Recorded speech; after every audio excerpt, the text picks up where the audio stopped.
Olá pessoal, dando continuidade à nossa aula sobre PWM, vamos fazer algumas experiências práticas para vocês verem como é que isso realmente se comporta. Vocês viram lá nas aulas que as bobinas elas são fundamentais para que nós tenhamos a tensão correta sendo gerada, né? Então eu peguei aqui essa placa onde eu tenho aqui saindo nela os meus 3.3 volts nessa bobina aqui. Olha só, vou mostrar aqui para vocês, voltar aqui o zoom um pouquinho. Já está topado aqui, mas ó, vou tentar mostrar aqui. Tá aí ó, tensão do 3.3 está passando aqui nessa bobinazinha, 3.3 cravado. O que é que eu vou fazer? Eu vou tirar essa bobina, eu vou fazer um jumper e eu também vou mostrar para vocês sem ela, como é que vai acontecer. Será se eu vou encontrar aqui os 3.3 volts na saída, que aqui está o PWM, o osciladorzinho. Então, de um lado vai ter a bobina de 5 volts, do outro lado aqui eu tenho FET de alta e FET de baixa e eu vou ter aqui a minha bobina. Ah, como é que eu sei quem é o FET de alta e FET de baixa? É bem simples, pessoal, ó. Então você vai vir aqui, ó, vamos aproximar bem. Você vai ter esses dois FETs. FET de alta vai ser aquele que vai estar recebendo a tensão de alta, seja a tensão da bateria de 12 volts, seja a tensão advinda do carregador. Essa tensão ela vai entrar aqui pelo dreno, ok? O dreno é esse lado que tem 4 pinos, ó. Esse aqui são tudo a mesma trilha. Eu posso fechar curto entre eles que não vai ter problema, que é tudo a mesma trilha. Aqui ó, já está invertido, aqui eu já tenho um gate e aqui eu tenho os 3 do source, ou seja, eu me oriento por essa marcaçãozinha aqui, ó. Aqui eu tenho uma marcação e aqui em cima eu tenho outra marcação. Então, eu procurando aqui a tensão, eu descubro aqui, ó. Deixa eu ver se eu consigo mostrar para vocês. Eu descubro aqui que desse lado aqui eu encontro a minha tensão de alta. No caso aí, como é uma fonte automática, está dando 16.8. Ok? Então, no FETzinho de baixa, eu não vou achar essa tensão. Vendo só? Ó, eu encontro os 3.3 volts aqui na saída. E o interessante, pessoal, ó, você encontra essa tensão aqui na saída, mas o interessante é que isso daqui, essa tensão está surgindo a todo momento. Porque a todo momento, aqui no gate desses transistores, eu estou recebendo uma tensão, olha só. Por exemplo, aqui eu tenho o meu FET de alta. No gate dele eu estou recebendo 3.3 volts. No gate do meu FET de alta. Olha só. E no meu gate do FET de baixa, se eu consigo mostrar aqui para vocês.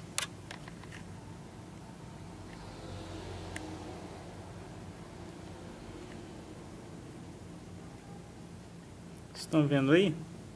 É uma tensão bem baixa, na escalazinha de miliamperes.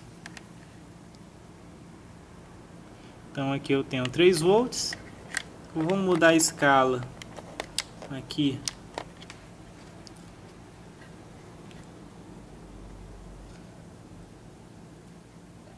Olha só. Ou seja, é uma tensão, uma corrente bem pequena. Tá vendo só? Na escala dos miliamperes. Isso eu estou tocando aqui no gate. Olha só. Aqui é o gate, ó. Deixa eu estabilizar a câmera. Eu medi 3.3 volts aqui e aqui eu estou tendo uma tensão na casa dos miliamperes. Ok? Que está fazendo esses carinhas chavear. 3 volts fazendo chavear e é uma tensãozinha de miliamperes fazendo isso daqui de cima chavear. Mas o que acontece? Se eu estou achando 3.3 volts aqui, se eu estou achando 3.3 volts aqui no source e eu estou encontrando aqui no dreno 3.3 volts e esse 3.3 vem em direção a essa bobina, será se esse 3.3 vai desaparecer se eu remover essa bobina daqui? É isso que eu quero mostrar para vocês neste momento. Então, vou voltar aqui um pouquinho o zoom. Pegar a estação e vamos aqui fazer a nossa experiência. Eu vou remover mesmo a bobina. Eu não vou somente levantar ela. Se quiser olhar de perto como é o procedimento, tem que aquecer bem, porque acaba que a bobina ela tem uma boa resistência ao calor. Ela não dissolda muito fácil. Olha só, aqui eu tô dando um toquezinho. Opa, até que essa aqui foi rápida. Olha só, tirei a bobina. Ok.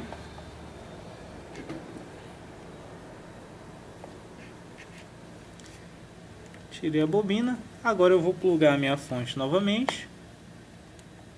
Eu havia desplugado a fonte para fazer esse teste. E agora, qual vai ser o comportamento? Então eu vou colocar aqui. Eu vou aterrar a ponteira preta. Vou aterrar bem aqui. E vamos ver. De um lado eu não tenho nada. E desse lado, olha só. A tensão caiu para 1.5. Estranho, né? Ou seja, a tensão caiu para 1.5. Mas não nos contentaremos somente com isso.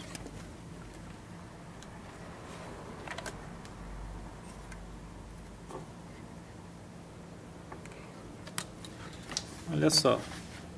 Aqui do outro lado nós temos essa linhazinha dos 5 volts. Mas nossa experiência é bom a gente fazer na linha de 3 volts. Então caiu para 1.5. O que é que acontece então se eu resolver fazer simplesmente um jumper? Não disse que uma bobina é simplesmente um pedaço de fio? Então eu vou fazer aí um jumper. E vamos ver o que vai acontecer. Vou pegar um pedacinho de solda e vou soldar de um lado para o outro.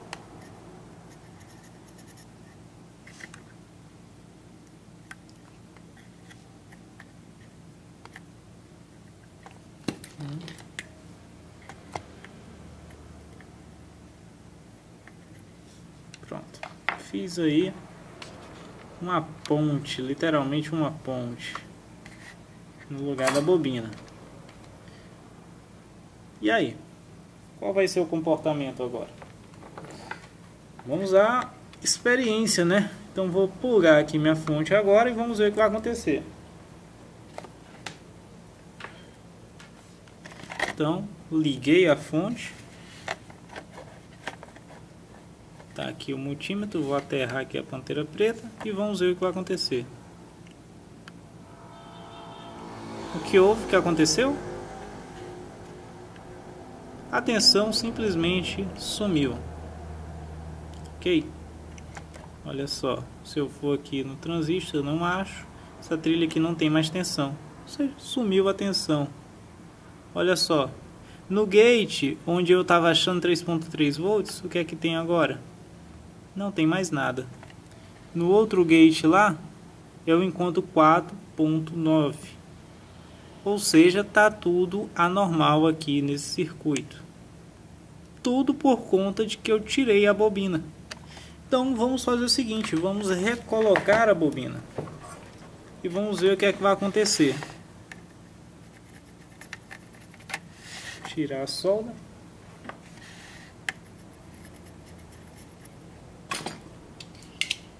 Você vem com o sugador, tira o excesso de solda.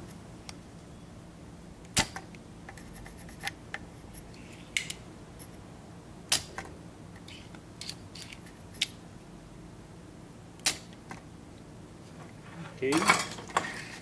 Vamos pegar novamente a nossa bobina e colocar ela no lugar, já que ela fez tanta falta assim.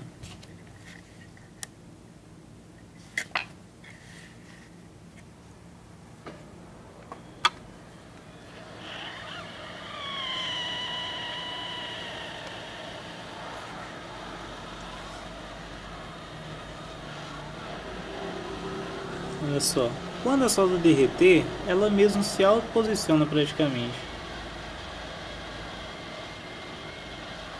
Viu só? Ela senta. Olha só. Ok.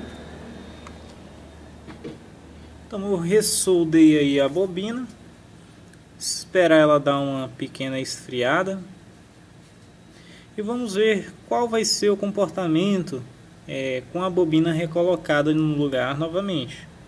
Ok? Esperar ela dar uma esfriadinha.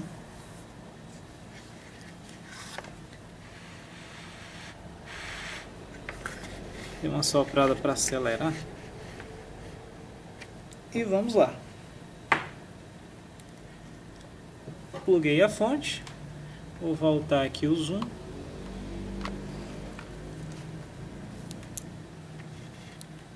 E olha só. Aqui o multímetro. Vou enterrar a ponteira preta aqui. E olha o que aconteceu. Os meus 3.3 volts voltaram. Viu só a importância? Às vezes, há casos, não todos os casos, em que a tensão de 3.3 volts pode não estar aparecendo, ou de 5 volts, por conta do indutor que pode estar danificado, ou com solda fria. E vocês veem quanto isso influencia. Imagina só, se você pegasse uma placa onde essa solda tivesse fria e você tivesse 1.5 volts saindo onde deveria ter 3.3. Você ia quebrar a cabeça trocando FET de alta, FET de baixa, trocando PWM, trocando esses componentes em todos ao redor, você não ia achar. E o problema simplesmente estaria numa solda fria no indutor. Então, às vezes, é interessante você ressoldar o indutor. Não é muito comum o indutor queimar, mas acontece, né?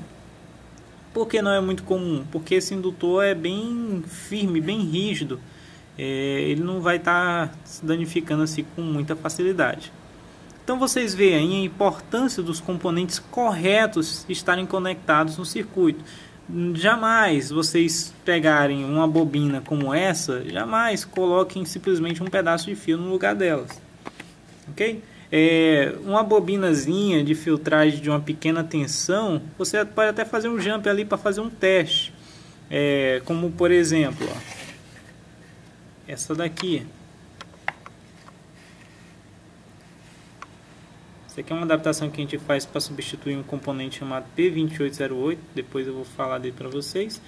Mas, por exemplo, se isso aqui é uma bobina. Se essa bobina danificar, eu poderia botar um fio aqui e fazer um teste para ver se é ela mesmo. Ia funcionar normal a placa. Mas o ideal é deixar ela, porque ela faz uma filtragem aqui na entrada. A gente já viu sobre isso, já comentou sobre o circuito de filtragem. Mas jamais vocês vão fazer jumpers no lugar dessas bobinazinhas aqui, tá ok? Isso daqui é relacionado à indutância desse componente. Olha só, você for inventar de trocar, você tem que trocar por um igual.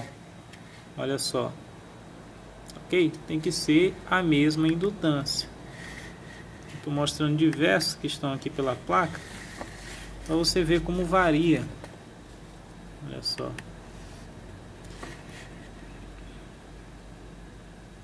Ok? Então isso é mais para vocês terem essa noção de como funciona aí o circuito. E o que acontece? Vocês achando a tensão de alta ao redor do PWM, e ele não estando gerando a tensão que ele deveria gerar, no caso aqui 3 e 5 volts, você já pode suspeitar dele.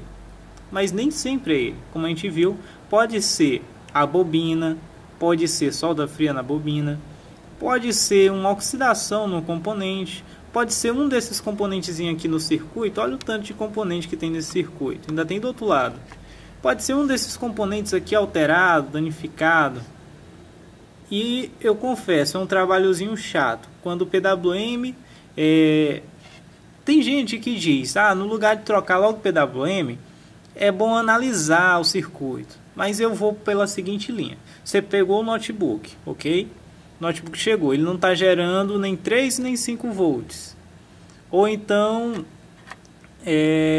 a placa...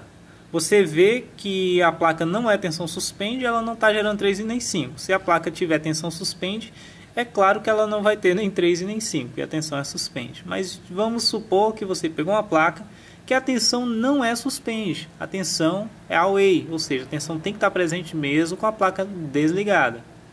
Então você vai fazer o seguinte, você chegou à conclusão de que a placa não está gerando essa tensão. Você fez uma análise visual, nada constatou. Você vê que aqui próximo a ele, em um desses componentes, chega a tensão de alta. Por exemplo, 19 volts. Ó, eu vou procurar aqui e vou mostrar para vocês. Ó, nesse capacitor aqui, eu estou recebendo a tensão de alta, a tensão que está chegando lá da minha fonte. Ok? Ó, nesse daqui também eu estou recebendo. E nesse daqui eu também tenho. Tá ok? Normalmente nesses capacitores maiores a gente vai ter essa tensão passando, que é uma tensão que vem principalmente para alimentar o meu PWM. Ou seja, é uma questão de lógica. Se o PWM está recebendo alimentação, isso é ótimo. Significa que antes dele as coisas devem estar normais. Ok? Aí, voltando lá ao ponto. Há pessoas que dizem o seguinte: se não está gerando as tensões, você deve logo analisar o circuito, estudar o circuito para ver se não é algo no circuito. Eu já sou de outra linha. Gente, isso daqui você troca, não demora 1 minuto. Para você baixar um esquema elétrico, estudar esse esquema elétrico, trocar vários componentes, às vezes te toma uma manhã toda.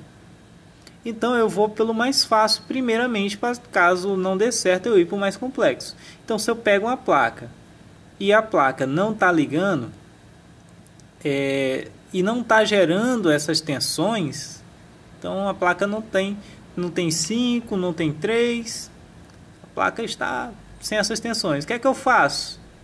Depois de eu ter feito uma análise visual, visto que a tensão de alimentação está chegando nele, eu simplesmente tiro ele e coloco um outro que eu sei que está bom. Porque em muitos dos casos o defeito é no componente. Eu não vou perder tempo testando todos os circuitos, sendo que o defeito pode estar nele. Então eu vou pelo caminho mais fácil primeiramente, ou seja, eu tiro esse componente e coloco outro que eu sei que está bom, que você vai ter aí nas suas sucatas. Caso você não tenha sucata, então você vai ter que começar fazendo análise do circuito mesmo, ok? Por isso que é importante você ter sucata. Mas essas placas aqui, por exemplo, esses componentes são bem comuns. E existe equivalência de componentes. Depois eu vou mandar também uma lista para vocês de equivalência de PWMs, né? Qual você pode substituir por qual. Por exemplo, o 51125, que é muito utilizado, ele tem diversos substitutos. Você pode estar usando outros componentes para estar substituindo ele. Ok? Outra coisa. Interessante lembrar que você sempre tem que fazer uma boa análise visual aqui. Ok? Tem que ver se, por exemplo, o PWM está aquecendo. O PWM ele aquecer não é sinal de que ele está danificado. Nem sempre isso é verdade. Às vezes ele aquece porque tem algum curto ligado a ele, mas ele aguenta o tranco e não queima. Ok? Então nem sempre o PWM esquentar vai ser sinal de que ele está com defeito. Então o que é que você vai estar fazendo aí para identificar isso? Você vai estar procurando curto. A gente vai ter essa aula ainda de como achar curtos na placa-mãe. Mas você vai estar injetando a tensão nas bobinas, você vai levantar as bobinas, vai injetar de um lado e injetar do outro. Vai ver em qual das bobinas, em qual do lado das bobinas vai dar consumo. Ok? No lado que der consumo, significa possivelmente que há um curto. Mas tem vários detalhes que a gente deve considerar, que a gente ainda vai considerar nessa aula sobre curtos na placa-mãe. Eu acho que você percebe que eu comenta algumas coisas que normalmente o pessoal não comenta por aí. Normalmente o pessoal simplesmente explica como o circuito funciona e você que se vire para estar aí ajeitando. Mas com esses macetes as coisas ficam bem mais fáceis. Porque se a placa, por exemplo, se eu troquei o CI e eu vi que ainda não deu jeito, eu vou procurar o curto. Eu vou fazer essa análise, eu vou injetar a tensão nas bobinas para ver se eu encontro o curto. Aí sim, caso eu não encontre curto, é que eu vou fazer então finalmente a análise do circuito para ver o que é que pode estar acontecendo. Por exemplo, se essas entrípes estão sendo habilitadas, nessa placa aqui, por exemplo, vou mostrar aqui para vocês.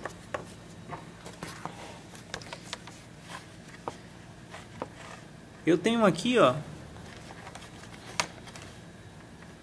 esse transistorzinho aqui, por exemplo, fazendo a conexão. Vou mostrar aqui para vocês. Vou mostrar para vocês como é que isso acontece, essa conexãozinha das entrípes, ok? Eu vou dar uma pausa aqui e vou mostrar. Então, pessoal, estamos aqui com o esquema elétrico aberto. O componente é o 6182. Então, como vocês bem viram nas aulas anteriores, temos aqui o pino 13, que é o pino de habilitação. Temos o pino 16, que é de alimentação. Temos o pino 17, que é LDO5, que é a tensão de 5 volts baixa potência, que é gerado, chamada de VREG. Temos aqui no pino 8, olha só, a tensão de 3.3 volts de baixa potência sendo gerada, VREG 3. Temos aí VREF, que é um pino de referência, e temos em 2 e em 1, que são as entrípes, no caso aqui, entrípes no 51125, e nessa placa aqui ela recebe o nome de em 2 e em 1. O que acontece? Essa placa que a gente está analisando, ela possui 5 volts suspende. E a gente vai fazer uma jogada para fazer a placa ficar com 5 volts away. Você duvida da gente fazer isso? É bem simples e eu vou mostrar para vocês. Ó. Aqui é onde a mágica acontece. Temos aqui, ó, a PR86 e o PR82. A PR86 habilita os 3 volts. A PR82 habilita os 5 volts. O que acontece? Essa tensão aqui é uma tensão baixinha que está chegando no PQ14. E o danado do PQ14, ele está sendo chaveado pela tensão de VREG, que está sendo gerada lá pelo PWM. Então a tensão de VREG vem aqui, ó, e está chegando no gate do PQ14 e ele está aterrando a bendita das entrípes, ou dos pinos de habilitação dos 3 e 5 volts. Mas como é que os 3 volts são suspende, ou os 3 volts são away e os 5 volts são suspende nessa placa? Como é que se dá? Estava colocando a mão bem na frente do microfone, não sei se o áudio foi prejudicado, mas vamos lá. O que acontece? Na placa que nós estamos analisando, na linha dos 3 volts, esse resistor ele não existe. Ou seja, se ele não existe, significa que o sinal de habilitação dos 3 volts sempre vai estar presente. Mas existe esse resistor aqui. E o sinal de 5 volts, infelizmente, só vai surgir quando a tensão de VREG for aterrada. E a tensão de VREG vai ser aterrada quando? Quando o PQ18 receber o sinal aqui, ó. Esse sinal de DD_1. Quando ele receber esse sinal, ele vai chavear e a tensão de VREG vai ser aterrada aqui nessa linha. Beleza, pessoal? Então, é assim que as coisas vão acontecer. Tá vendo como você está compreendendo agora como é que funciona o circuito de PWM? Esse conhecimento habilita você a fazer diversos reparos. Então, se você não entendeu, volte, reassista os vídeos de novo, porque essas aulas são muito importantes para o reparo, ok? Vamos voltar agora lá para a placa e vamos fazer esses 5 volts que são suspensos surgirem na placa. Voltamos aqui, galera. Como eu comentei agora há pouco, aqui é a bobina dos nossos 5 volts. Nessa bobina não tem tensão, embora na dos 3.3 volts tenha. Eu peguei aqui uma outra placa, que aquela lá não estava muito legal não. Então, ó, a mesma placa. Então tá aqui, ó, 3.3, né, 3.29, tá aí 3.3. E aqui na outra bobina nós não temos nada. Por que nós não temos nada nela? Porque aquela historinha lá do resistor. Olha. Tentar encontrar uma posição boa para mostrar aqui para vocês.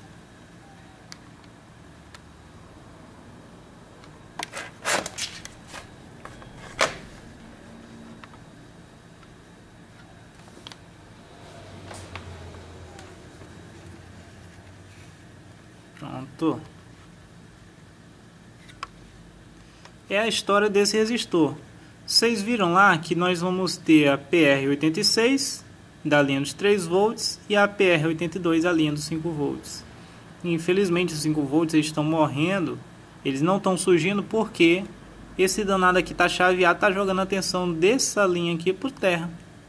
O que é que nós vamos fazer? Vamos pegar, tirar a PR82. Antes disso, eu vou mostrar para vocês aqui, ó, que realmente não tem essa tensão. Vou mostrar mais uma vez, ó. Botei aqui, vou aterrar aqui e ó, não tem tensão.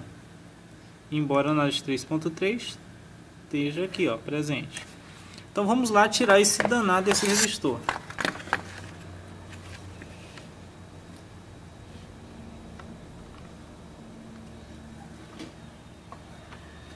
Vocês têm que praticar tirar esse tipo de componente, viu, galera? Olha só. O ideal é fazer o quê? Dar essa dica para vocês. Quando o componente for muito pequenininho assim, você coloca um pouquinho de pasta ou pasta fluxo ou pasta de solda. Olha só. Botei aqui um pouquinho de pasta. Porque evita do componente simplesmente sair voando. A pasta ela cria uma liga, ela gruda um pouco. Então ela segura o componente. Então ó, eu vou aqui aquecer um pouquinho, vou lá.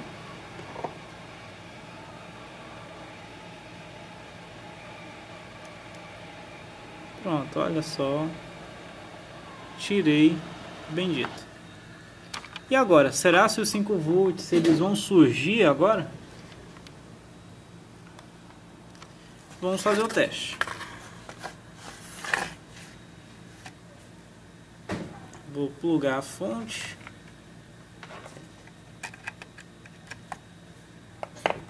E vamos ver o que vai acontecer. Vou colocar aqui o multímetro. Vou aqui. E olha só quem surgiu aí como no passe de mágica. Os nossos 5 volts acabaram surgindo. Olha só. Acho que eu dei um toquezinho aqui bem na carcaça do conector e acabou matando a tensão. Vamos lá novamente. Tá aí, ó. A nossa tensão sendo gerada, os nossos 5 volts e os nossos 3.3 volts. Viu só? Fizemos aí uma manhãzinha marota e conseguimos liberar os 5 volts que estavam presos, amarrados. Ok? Tá aí. Então, é assim que o circuito funciona. Não é um circuito muito complexo. Infelizmente a gente teve que gastar aí 3 aulas explicando esse circuito, mas é um circuito muito importante. E a maioria dos notebooks utilizam circuitos bem similares a esse circuito PWM. A maioria utiliza essa mesma lógica, ok? Então é isso, pessoal. Não tem muito mistério. Nas aulas práticas a gente vai conhecer alguns casos em que a gente vai ter que fazer os testes no circuito PWM. Então nós vamos nos familiarizar mais ainda com esse circuito. E as aulas continuam. Agora nós vamos passar adiante conhecendo o circuito das memórias na próxima aula. Vamos conhecer aí o circuito de memória DDR2, DDR3, DDR3L, ver quais são as tensões relacionadas a esse circuito, sobre sua alimentação, sobre o CI que gera a tensão de alimentação, enfim, é um passo a mais. E quando nós analisarmos todos os circuitos da placa, circuitos principais, nós vamos passar para a parte lógica, mais para a parte da sequência de start, enfim, são muitos os tópicos que a gente ainda falta abordar, ok? Que por enquanto a gente está vendo mais a questão da alimentação do circuito. Por quê? Porque muitos dos defeitos aparecem por defeito de alimentação em alguns circuitos, por algum curto. Mas é interessante a gente entender a lógica também de como a placa funciona, de como a placa liga, quem se comunica com quem.